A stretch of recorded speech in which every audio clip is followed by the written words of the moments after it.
Hi all welcome to AICT അസ്ട്രാക് institute of commerce and engineering technology. നിങ്ങൾ first ആയിട്ട് Primavera install ചെയ്തതിന് ശേഷം നിങ്ങൾ ഫസ്റ്റ് പ്രോജക്റ്റ് ക്രിയേറ്റ് ചെയ്ത് WPS ക്രിയേറ്റ് ചെയ്തതിന് ശേഷം നിങ്ങൾ ആക്ടിവിറ്റീസിൽ പോയി നോക്കുമ്പോൾ ആ ഒരു WPS ഇവിടെ കാണാണ്ടാവില്ല. അപ്പോൾ നമുക്ക് എങ്ങനെ അത് റെഡിയാക്കാം എന്നുള്ളതാണ് ഈ ഒരു വീഡിയോയിലൂടെ നോക്കുന്നത്.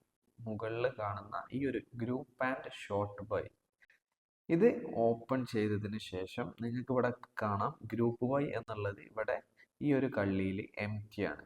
ഇവിടെ ക്ലിക്ക് ചെയ്തതിന് ശേഷം നിങ്ങൾക്ക് അടിയിൽ കാണാം WPS എന്നുള്ളത്. ഈ ഒരു WPS ക്ലിക്ക് ചെയ്ത് കഴിഞ്ഞാൽ നിങ്ങൾക്ക് ഇവിടെ കാണാം ലെവൽ 1 ലെവൽ 2 എന്നുള്ളതൊക്കെ WPSൻ്റെ.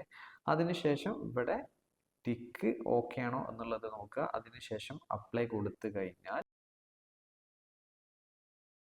നമ്മൾ WPS വിൻഡോയിൽ ക്രിയേറ്റ് ചെയ്തിരിക്കുന്ന WPS നമുക്കിവിടെ ആക്ടിവിറ്റീസ് വിൻഡോസിൽ ഇവിടെ കാണാം.